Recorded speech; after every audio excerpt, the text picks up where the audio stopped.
Good morning, everybody. We're on the East Coast today, visiting with some family. So we're going to try to make this kind of quick because we got plans. Any suggestions? You guys tell me. Our energy today is Knight of Wands. So Knight of Wands is our teenager of creation. He's bold. He is ready for whatever comes his way. His defenses aren't really poised the way I would like them to be.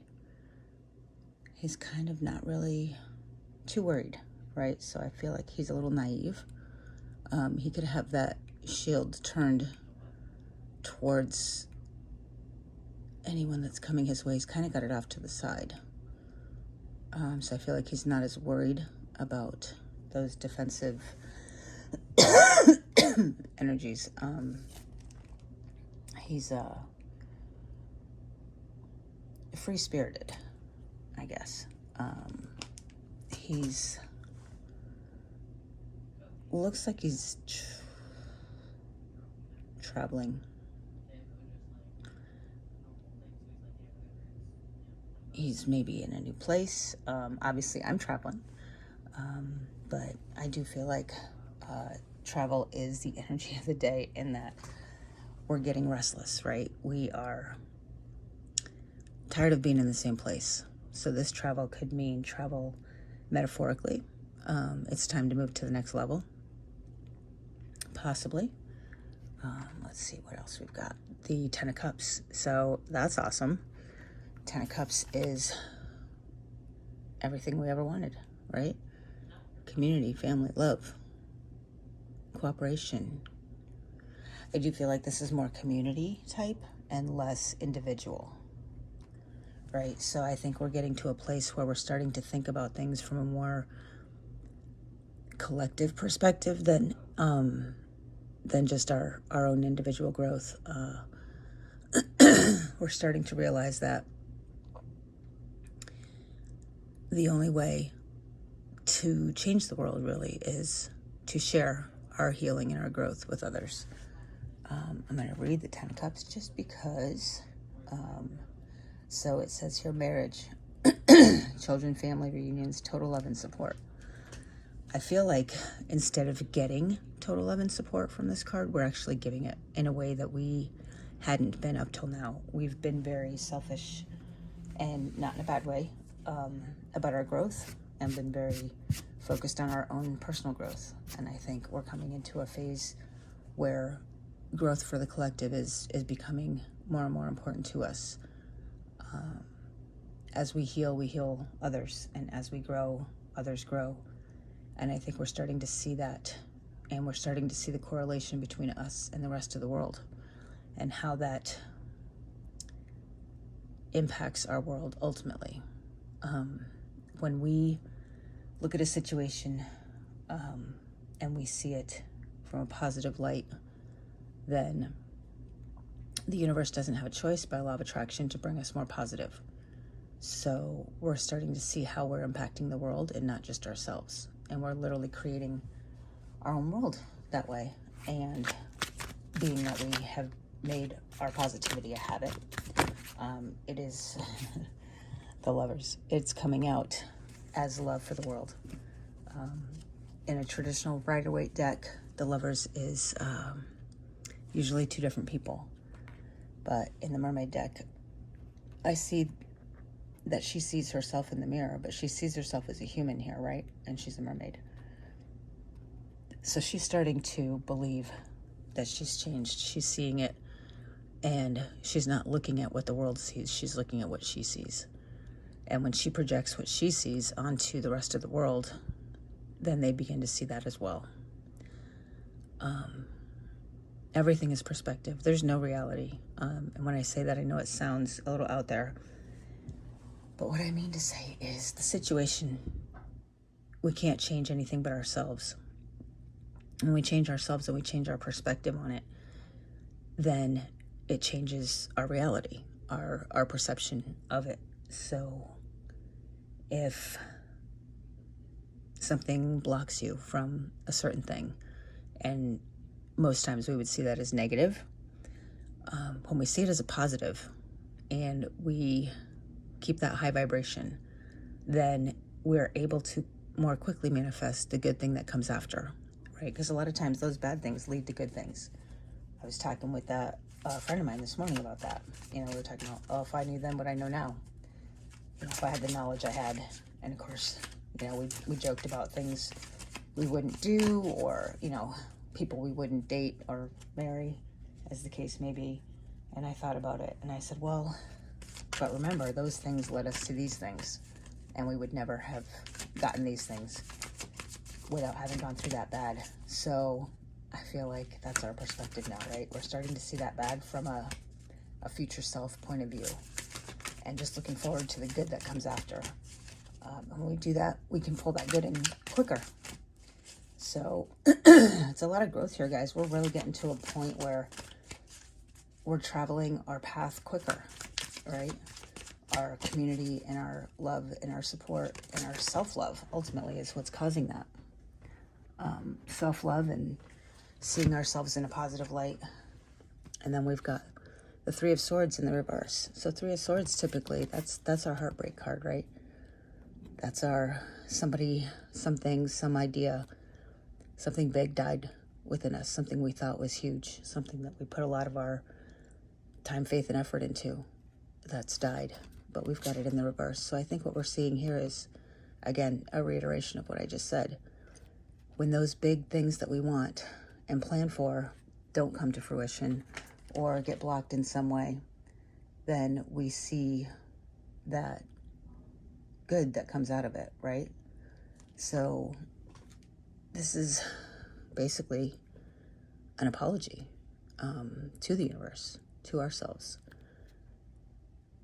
that we didn't trust that what happened to us in our best interest, that now we know it is, right? And we are seeing it for what it truly is. And the Four of Swords in reverse. We're coming out of hibernation. We're coming out of only healing ourselves. We're starting to see how we heal the rest of the world.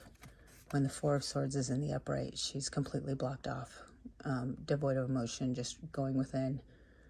And look at all of the white animals around her. They're all protecting her and watching her. And they're all white, which is purity, right? That is the... they have not been tainted by the outside world yet. So I always see this card as, lead by example type thing. But we've got it in the reverse. So I feel like we're starting to understand those things now. We're starting to see the world from a perspective of the collective and not of ourselves. So now we're getting restless, right? We're ready to come out of that ice. We're ready to take down the swords and participate in the world and share what we've learned. We are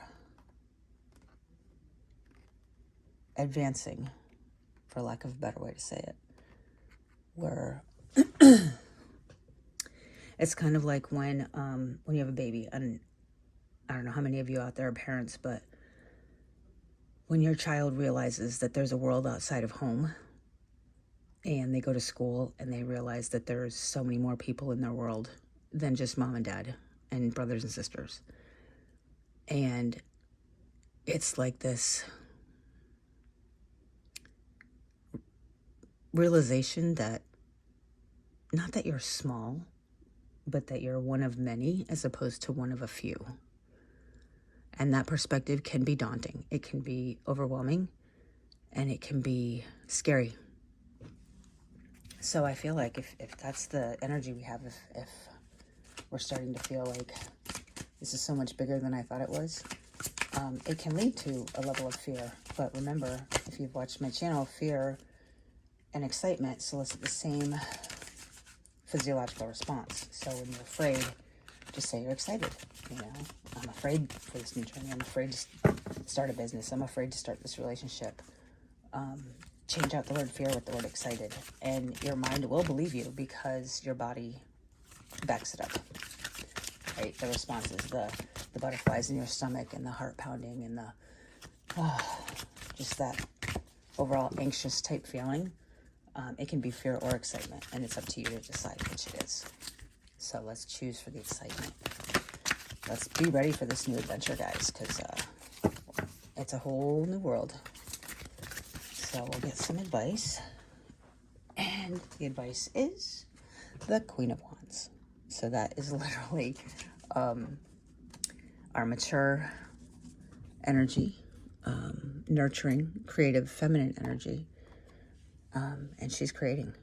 She's creating with divine guidance, with love. It looks like a beer. I'm not even going to lie. She's not even looking down to see what she's creating, because she's doing it with confidence and with faith. And I think that's the advice, is just have faith in your growth and appreciate how far you've come with that Queen of Wands. Yeah, have your confidence. Know that even if you do something wrong, it's the right thing to do, because it was in your plan, right? Whatever decision you make is the right one. Even if you have to go back and change your mind, there was a lesson to be learned. There was a reason that you had to go down the wrong path. There's always something to be gained, and there's never a wrong turn. Being that we are being advised to use that feminine confidence, I am going to pull more advice from, if I could, oh, see, look at that. Oh, my cards are stuck. From Divine Feminine, Buddha Wisdom. Okay, cards, let's come back and see what our fortune or advice, or whatever you want to call it, for the day will be. And it is: mind that is established in true emptiness encompasses the universe. So I like this. Usually my little cards like this after will reiterate the reading, but I'm not seeing that right away, but let's talk it through. So when we clear our mind and we detach from our expected outcome of things, then we are allowing the universe to decide what our path will be, or what the end result will be.